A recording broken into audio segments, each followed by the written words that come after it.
important concept is jihad. So a lot of people ask me that if you call yourself a peaceful religion, what is all this about jihad? And then they say Allahu Akbar before killing someone, or so that again is something bad rep that the terrorists gave to Islam. Or ask any Muslim and they would also tell you that those terrorists are not Muslims. In Islam, there is no such thing as go kill or something. So that again is a stereotype.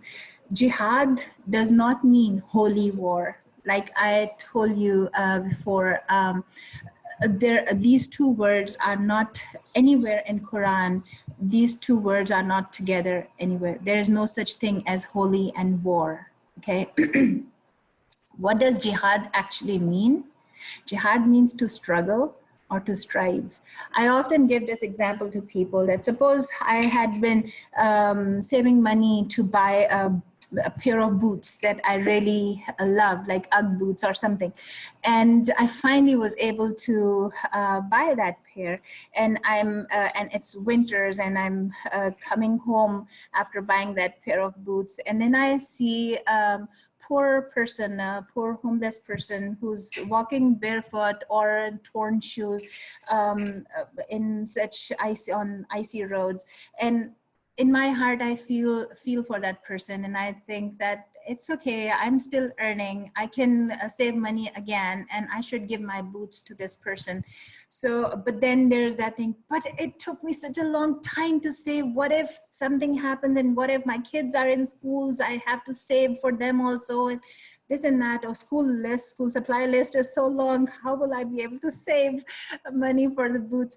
So that fight between doing a good deed and stopping myself from the bad deed and all that, when I say that, no, if I give these boots, my God will be happy with me, that struggle is jihad. Okay, so I tell them that it's just like Lent. When you sacrifice eating chocolate or you say that I will not have eat any beef or any chocolate or in the name of God. So what is that? That is jihad. That is struggle. That is controlling your impulses, controlling something that you really, really want in the name of God. Okay, so when people, our firemen, they go, or firewomen, firefighters, when they go into burning buildings and to save people, or firefighters who volunteer in lookout towers for to save land from wildfire, they live in isolation. They're volunteering even though they're enjoying Montana beauty, but still it's isolation. That type of struggle is a jihad. Okay, so fighting against Satan or evil, stopping yourself from doing wrong, fighting against oppression, or I gave my own example. I had gotten so many threats while going to, and you guys at Humanities Montana and other my hosts, they did tell me that don't come, you don't have to, because people might not like you here and all that. So I always thought of this slide or this definition that, no, I had decided that I will educate, and Humanities Montana is giving me this opportunity. So I will go. So that is like fighting oppression or educating someone or teaching, no matter what the hardships are. That is jihad. Okay.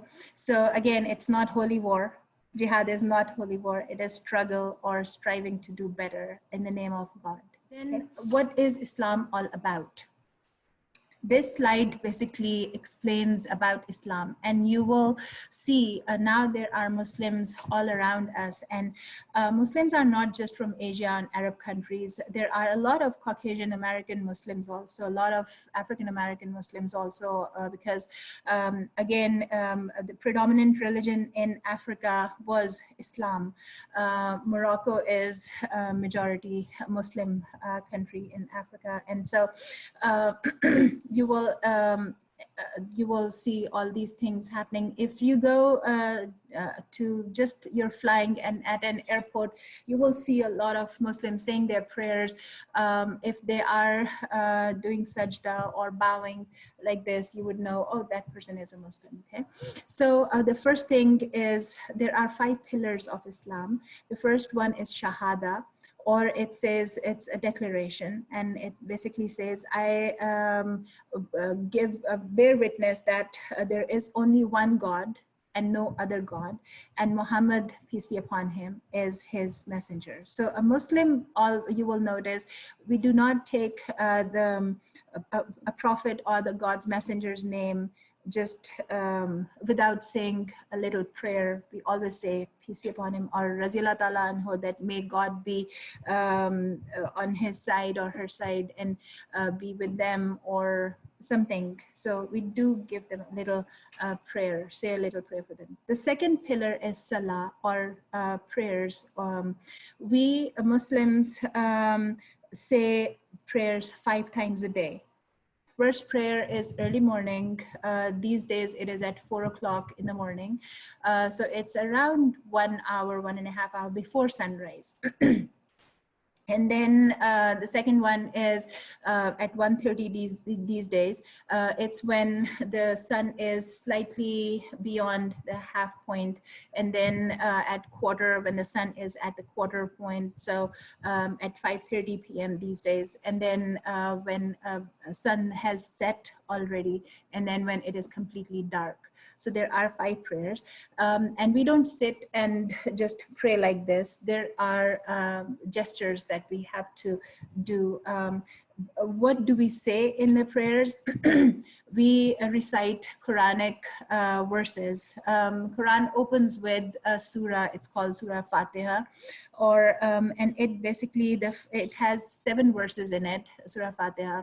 And the first few verses are about the praises of God, and then the next few verses are about asking for forgiveness. So all verses and all Muslims, what they do, they first say the praises that, and then thank God, and then ask for forgiveness or ask for whatever prayer. So that is what our prayers basically are about.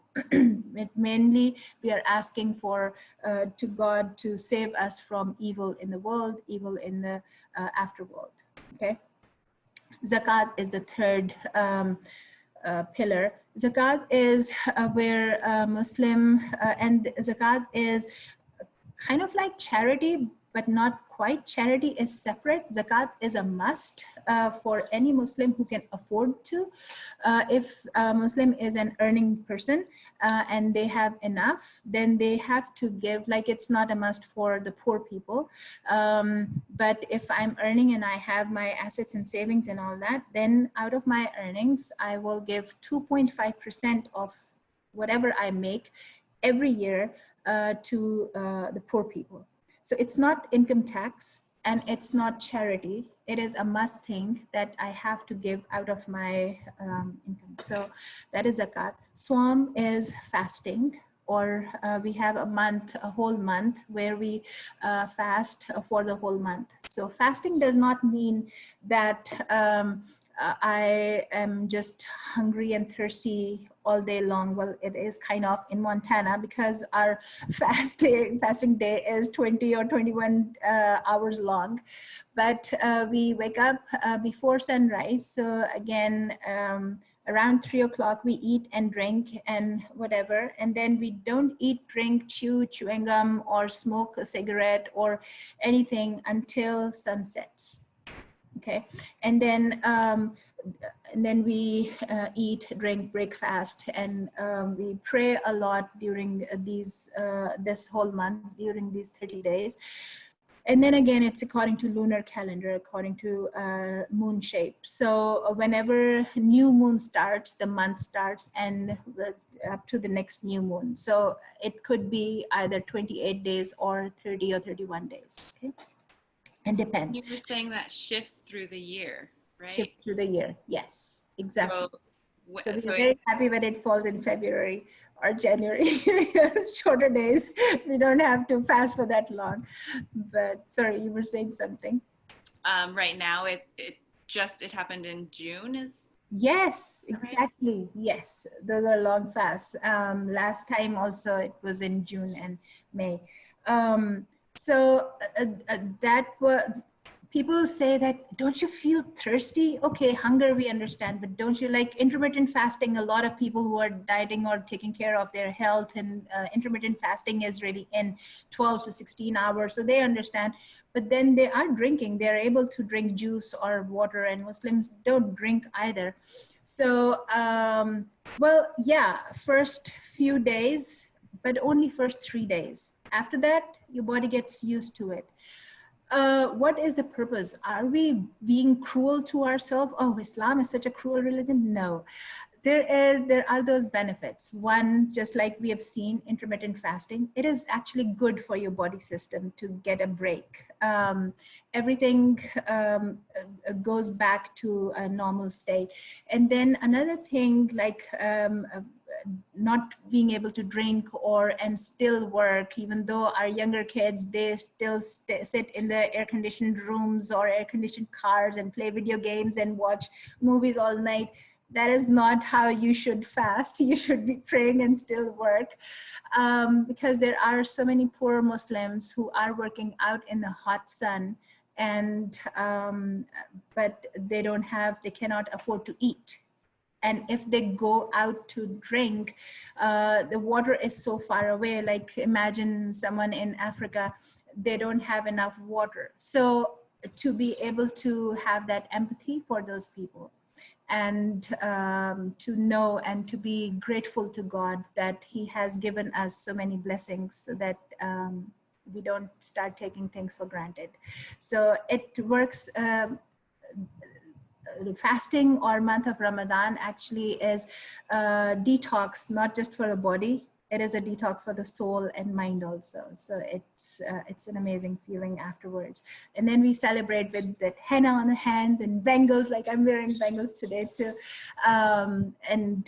We celebrate after that, after the 30 days. And then there is this Hajj. This is only, it's not, everything else is a must.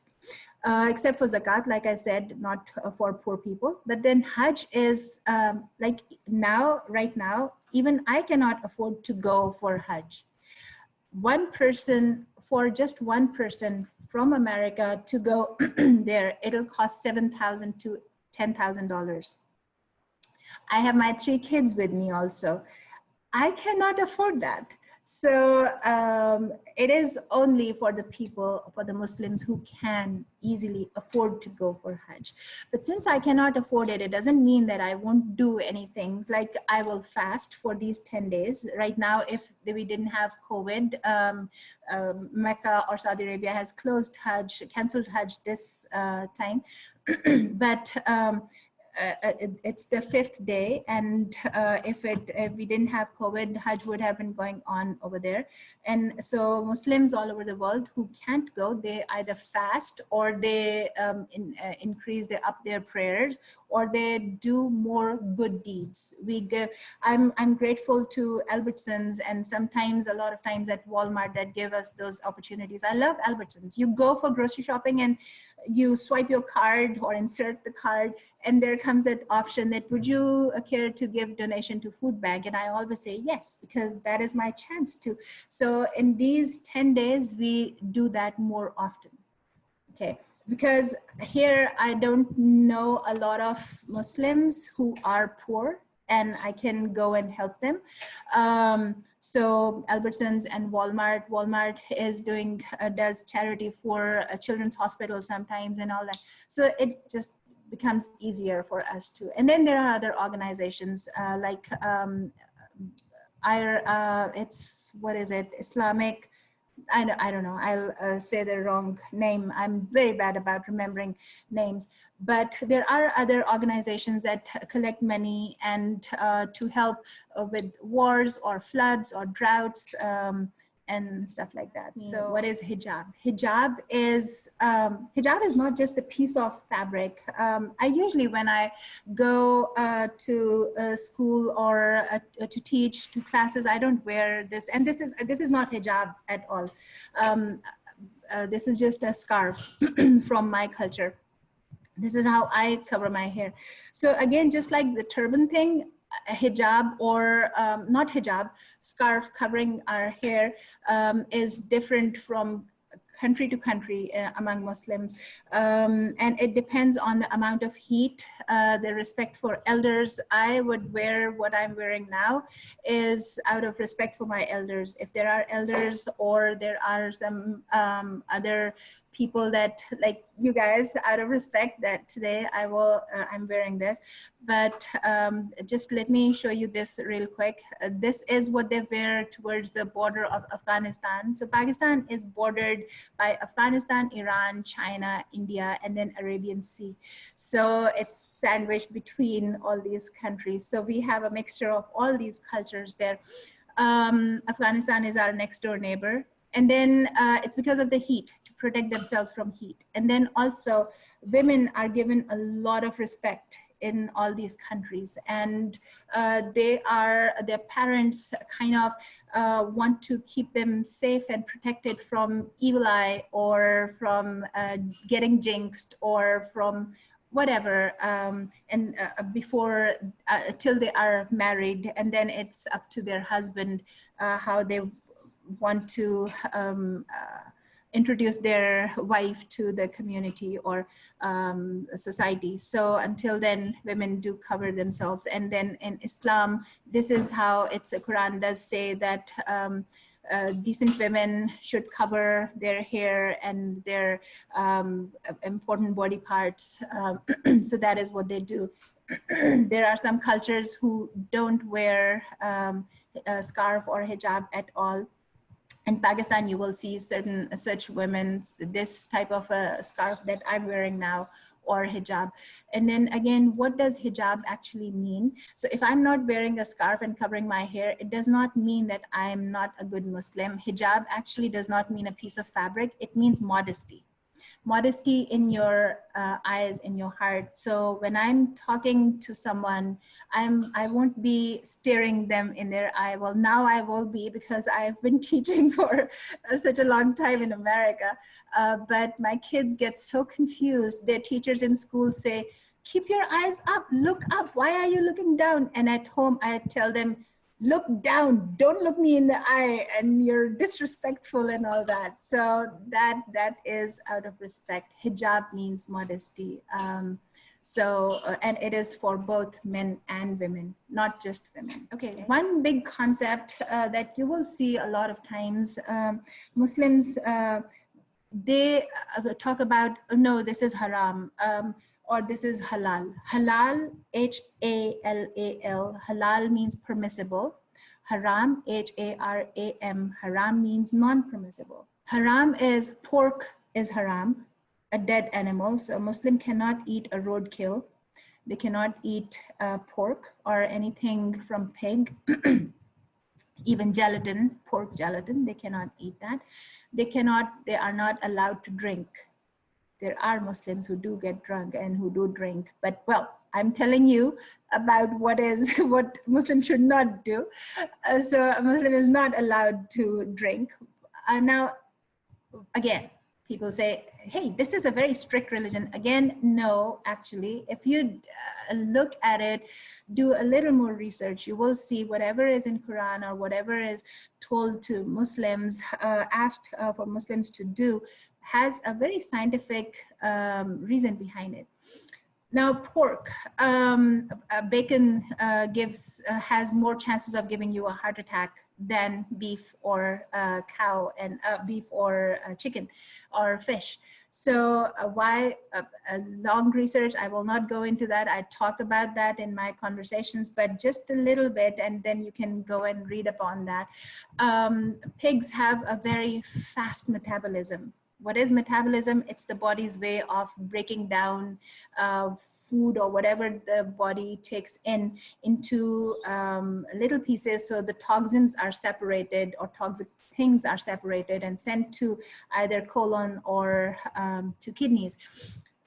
Pigs, one, they love laying around in mud and all, and they eat anything and everything, and then their metabolism is really quick, so they chew, they eat, it quickly metabolizes it or breaks it down and excretes out of the body or gets absorbed in the body. Whereas a cow, you see, it regurgitates. It eats and then it regurgitates. It takes 48 hours for cow, goats, lambs, sheep to metabolize their food. So the toxins are really taken out of their food, whatever they eat. So that way there are more toxins in pig's meat than other animals' meat. Okay, then drinking alcohol. Alcohol affects, it's you get sedated. It affects your thinking, cognition, and decision making and all that. So that is why it is not permissible to get drunk. So these are the two main things that you will see Muslims don't. And then there is one more thing.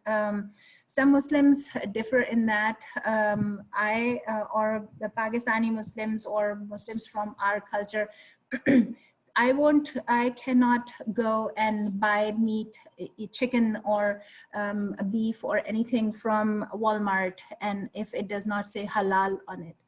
Now, why not?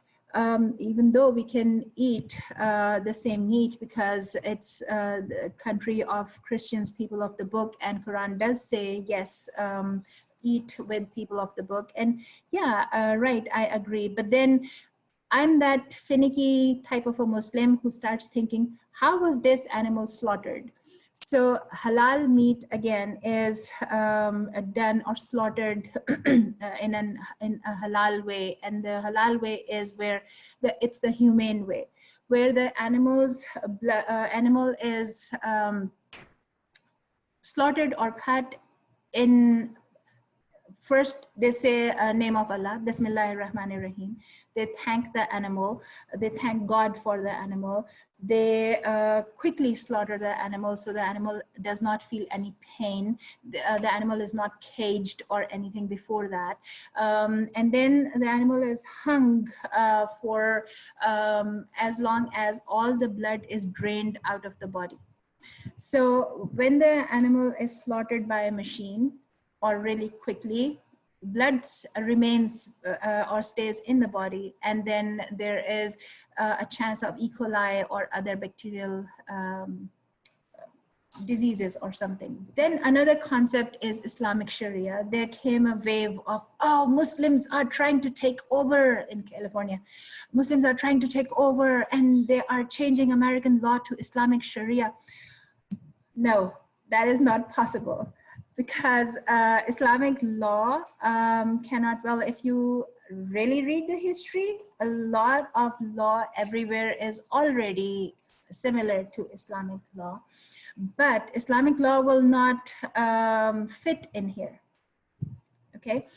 For example, just one example, and then we'll go to the next.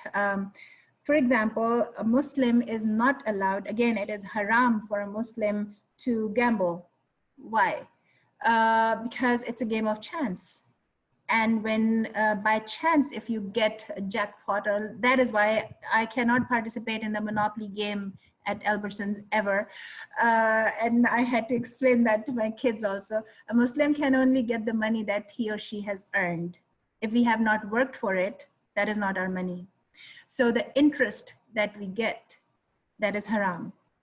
The interest that the bank gives us, that is haram. So, but then it is not possible because it's American law, it's not Islamic Sharia. So all the banks, I'm banking with an American bank and there is interest.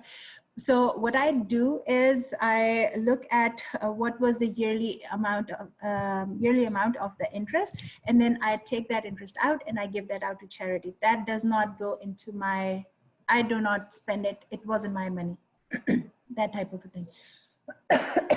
Okay, so there are several such laws in Islamic Sharia that are not possible here. Last slide here is about oppression. So yeah, Muslims do, they wearing hijab or something does not interfere with being a Muslim.